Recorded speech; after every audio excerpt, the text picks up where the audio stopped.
É com o maior gosto que presto este depoimento por ocasião dos 95 anos da fundação da Ordem dos Advogados.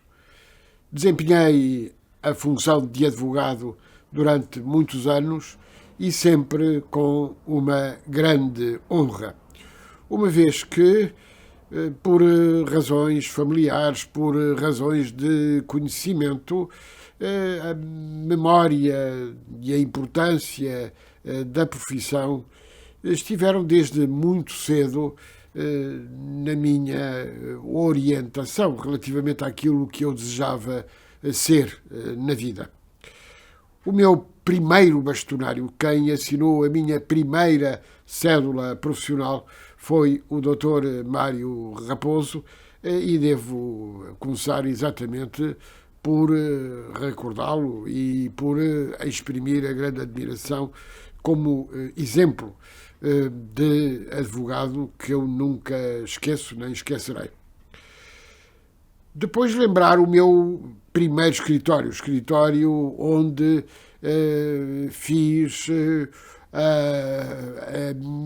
os começos, os primeiros passos relativamente à minha profissão e ao meu estágio. Foi na Rua do Ouro, num escritório com velhas tradições.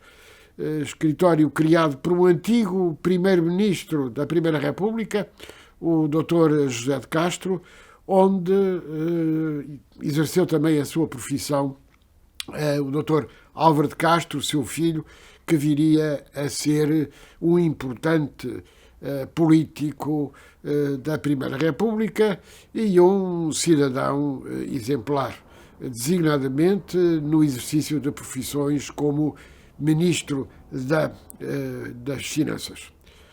Esse escritório tem para mim uma muito boa memória. Era o escritório de meus tios, era o escritório onde eu comecei exatamente os primeiros passos.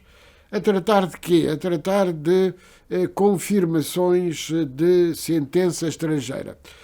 Estávamos pouco depois da descolonização e havia, de facto, um número muito significativo de pessoas vindas sobretudo de Angola ou Moçambique, que precisavam ter o reconhecimento da sentença estrangeira para poder aqui desenvolver a sua vida do dia a dia.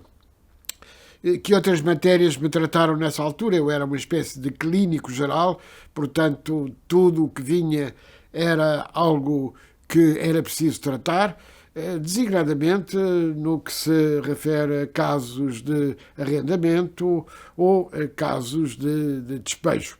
E recordo a ânsia com que os meus clientes, os primeiros clientes que chegavam e desejavam logo saber qual é que seria o veredicto, qual é que seria a decisão do tribunal, o que era sempre difícil de saber.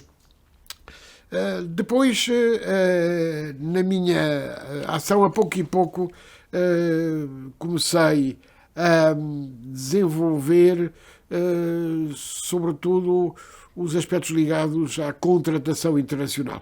E aí descobri que muito daquilo que eu aprendera na faculdade tive que reaprender completamente, uma vez que aquilo que estava no Código Civil, relativamente ao direito dos contratos, era muitas vezes afastado pela autonomia da vontade e pela prevalência do direito anglo-saxónico.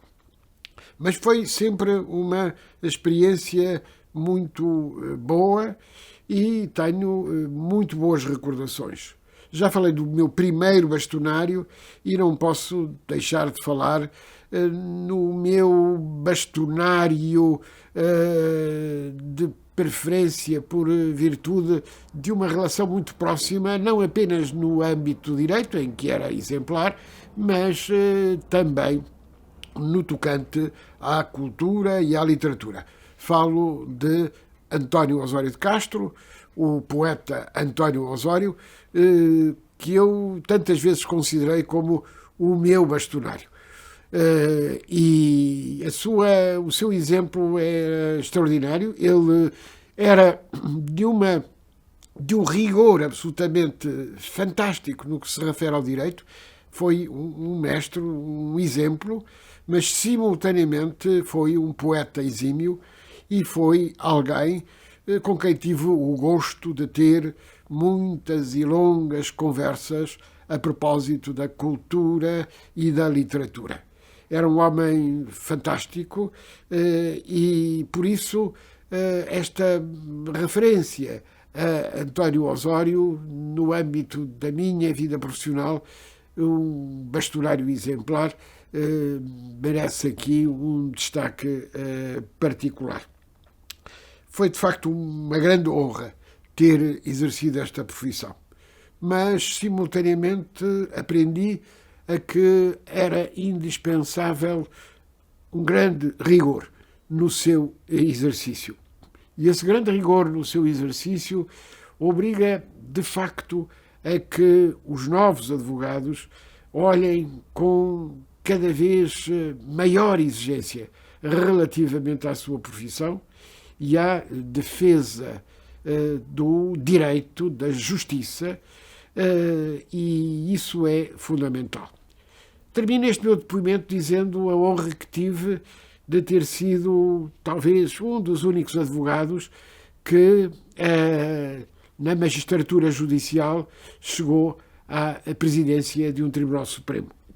Naturalmente que, tendo suspendido as minhas funções de advogado, nunca esqueci essa memória, nunca esqueci essa experiência quando exerci funções como presidente do Tribunal de Contas.